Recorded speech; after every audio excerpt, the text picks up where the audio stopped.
Hey, all done. Today we're working on a 2016 Ram 3500 with the 6.7. We're just prepping this thing for sale. We got a couple things to do on this guy, and let's get started. One thing that I've already done is changed this side mirror. As you can see, this one really broke, and I couldn't see nothing. I just came back from camping with this truck, and so we put a nice one there, nice used one. So yeah, I don't know when the last time the oil has been changed on this girl, and the perform service light is on. So we're gonna give her an oil change today, and I'll show you how to do that. So one thing I've noticed about this truck is somebody's spray painted these headlights. As you can see, they did a shitty job. They got runs over here and just looks bad, because this one's pretty light. Move over here, this one's a lot darker. So we're gonna try some thinner or gun wash to wipe all this off, and let's see how it goes. Don't like that, so let's get it cleaned up. My passion here is to flip trucks, and this one is bought it just like this for the most part, but this guy's story is hail damage. As you can see, as best as you can, it's got hail damage all on the left side, all on here, and got some on the hood, some on the roof there. But I'm not gonna fix the hail on this one.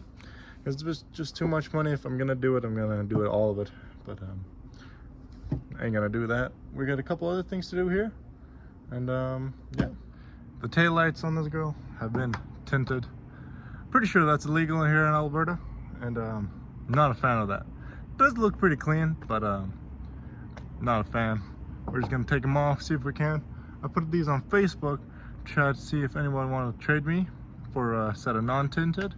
I got a couple of responses, but no one that wanted to do it right away. So these guys are coming right off. I don't know what kind of dogs they have back here, but they're pretty hungry. So we got, a little chewed off here, and on the passenger side we got a little bit more chewed, a little worse on the side. That's all right. I got replacement panels, and I'll show you how to replace that. So all we really need for this oil change is some oil here. I like to use 540 Shell T6. Got a nice Wicks filter here. You got a nice fuel filter, because anytime you do your oil change, it's a good idea to do your fuel filter. And then we just need a 3/8 ratchet for the drain plug. Of course, we need a big old mat so we don't get dirty, and something to put the oil in. All right, let's get started. Now, before you release that drain bolt, first thing we gotta do is open our cap right here.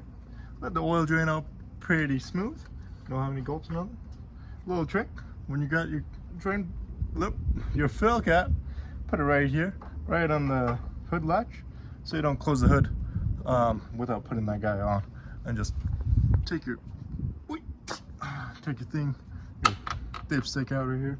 So we got that out. The engine's pretty warm. I've been driving for like an hour or two. Just came back from Red Deer, and went camping with this guy. And yeah, let's go crack the drain bolt. So anytime you're doing oil change, it's a good idea to get out of the vehicle and check things over, make sure nothing looks out of place for any oil leaks and whatnot. This guy does not look like, everything looks pretty dry. And actually, for this 2016 Ram 3500 with 290,000 kilometers, looks like there is nothing. And actually, it's pretty clean, no rust or nothing. So being for on the border truck, it's actually pretty clean. And right down here behind the front axle, we got an oil pan, which fits a 3/8 wrench right here. We just put it in like that.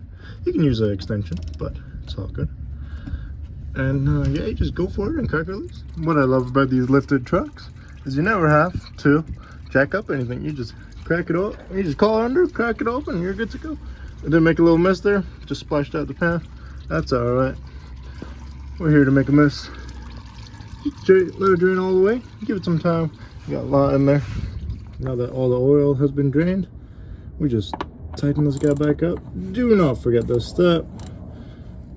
Don't be starting your truck or anything. Just tighten this one. You'll be good to go. Now let's move on to the filter. On almost any Cummins, the oil filter is located right under the right fender and right here, right there. So we're just gonna grab it and twist it off, bring it down, and don't take out your oil drain. Just leave it right there. And let's get this guy out. Yeah, we just twisted that guy down and pulled it down and pulled it through the hole. Looks like the last owner was using a OEM filter. And you know, we made quite a bit of mess, but we'll clean that guy up, no problem. And here's my new wick filter. If you always like to compare parts, make sure they're the same as what you're pulling off so you know they fit. And it looks like everything is the same. I'm just gonna grab some oil from this guy on your finger and spread it on this little oil seal right here. You can fill these filters, and there is a special tool you can screw on these so you don't make a mess. But we're not professionals, so we don't have that. I'm just gonna grab some oil from here, put it on here, just so the next time we pull this oil filter off, it's not seized to the car. And yes, you should pre-fill your filters, as some say, but we have to. As we put it in this hole, it will go like this and then down. So if we go like this, it's just gonna all come out, so it's all right. So now that you've got your oil filter in there, you just want to plop it on up and screw that bad boy right on. You'll feel where the threads are. Just spin it. Eventually you'll catch the threads and she'll go on. All right, so we got our new filter in. It's only hand tight because that's all you need. Now let's clean up this mess and get that oil out of there. This old girl takes about 12 liters of oil. I'm gonna pour 10 liters in, and I'm gonna run the truck for about 10 seconds, 20 seconds, and then I'm gonna check the level and then see if it needs more. Sometimes needs more, needs less, but I'm just gonna start off with 10 because it takes about 11.4 is what Google says. I'm gonna put about 10, check, probably pour another liter in, and then just keep checking and yeah, see how much it needs. So I have just put 10 liters of oil in. I took out the dipstick and I checked it, and look, it looks about full right now. So that means we got enough oil to give her a start. If it doesn't show on your dipstick, don't start the truck. Put more on. But looks like we are good to go. It is right at the full line. We can give her a start for like 10 seconds, 20 seconds, and then shut it off and check the oil level again. I have just checked the oil dipstick and it looks like there's nothing on the dipstick. So here we go with one more liter, and then we'll check her again. I did run her for about 20 seconds and gave her a few light revs, and then let it sit for about 30 seconds, let all the oil go down. And then I checked the dipstick and it didn't even read on the dipstick, it was that low. So one more liter that's going in right now, and then we'll let it sit, we'll let the oil go down for about 10 seconds, and then we'll check her again and see where she's at. As we can see right here, we got oil on the bottom half off that safe line, so that means we are right halfway of that little grid right there, and that looks like perfect. 11 liters did the trick, and yeah, now we can move on to the next thing we got to do. Now every time you do an oil change there, you should change that fuel filter. On these 6-7 Cummins, it's located on the left side right there.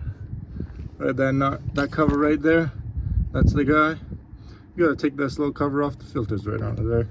I'm using a little 28 mil and cracking it loose and taking that cover off. And once you have taken that cover off, you just wanna put your hand down there and grab that fuel filter out of the cartridge. People like to unscrew that yellow thing, and the yellow thing right there, that takes all the diesel out of that guy. Put it right here for now. Unscrewing that yellow thing, screwing it out, releases all the diesel in that cartridge right there. A lot of people like to do that, and some people don't care. I did it halfway because I care and I don't care.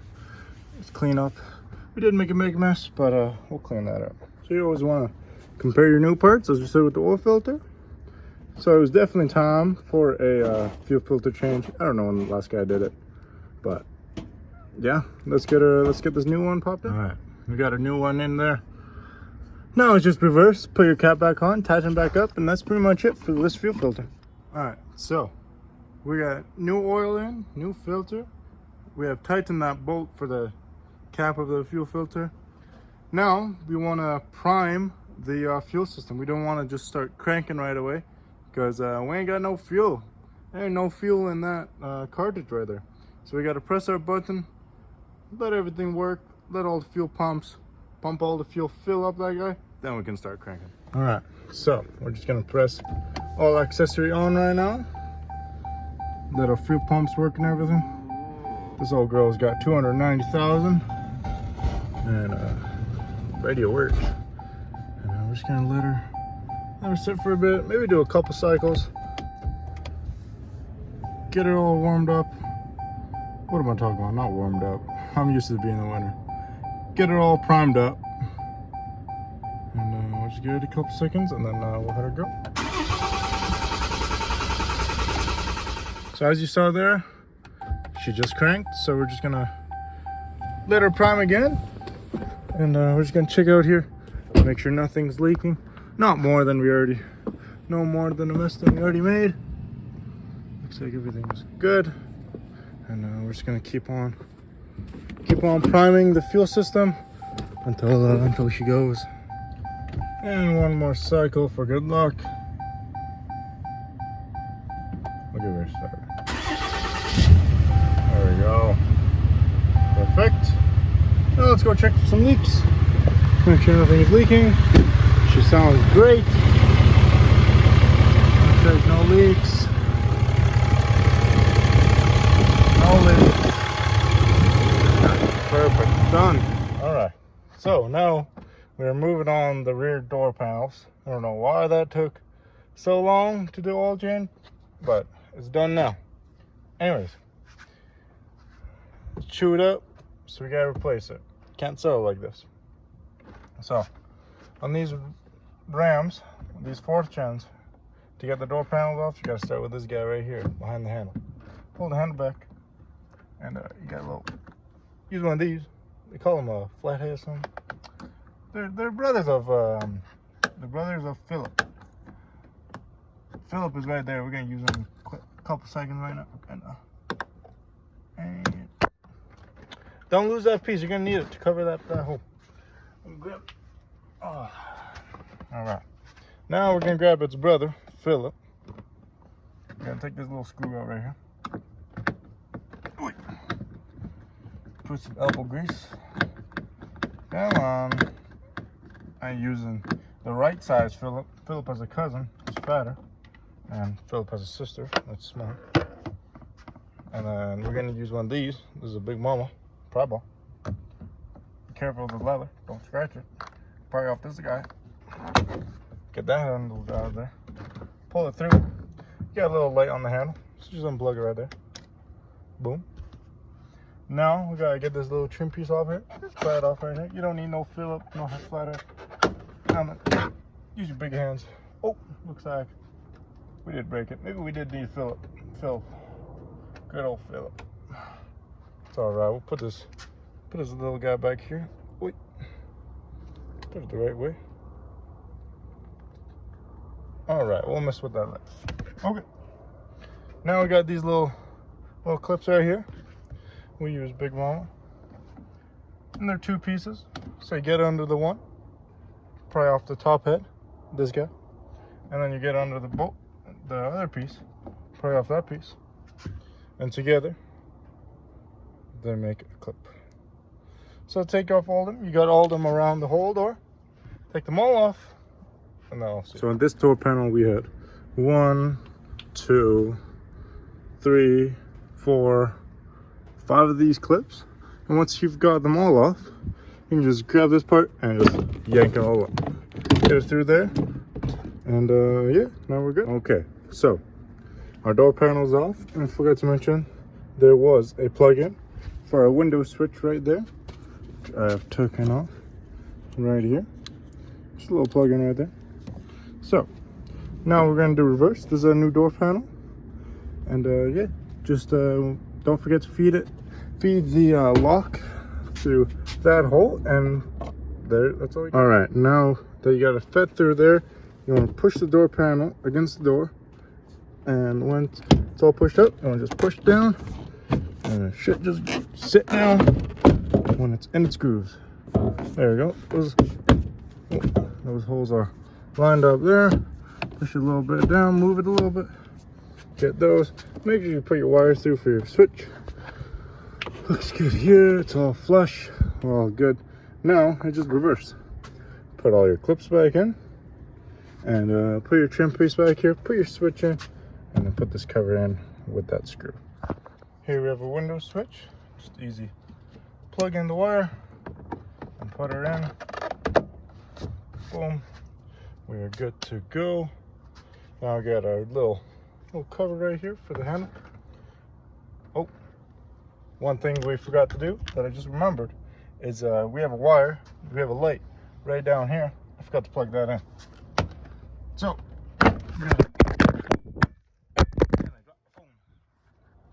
alright, so now we gotta put this handle in. This little cover right here. Don't forget, we got a little light right here. So first we gotta plug that guy in. Just like that. Feed the handle through. And we gotta put this back part in first. So put it in first. Make sure it's under all the holes and just press it in place. There we go. Now, don't forget your little screw right there. Your friend Philip.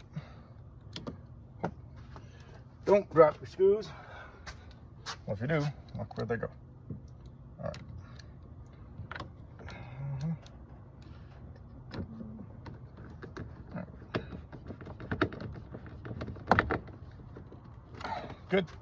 Good and snug.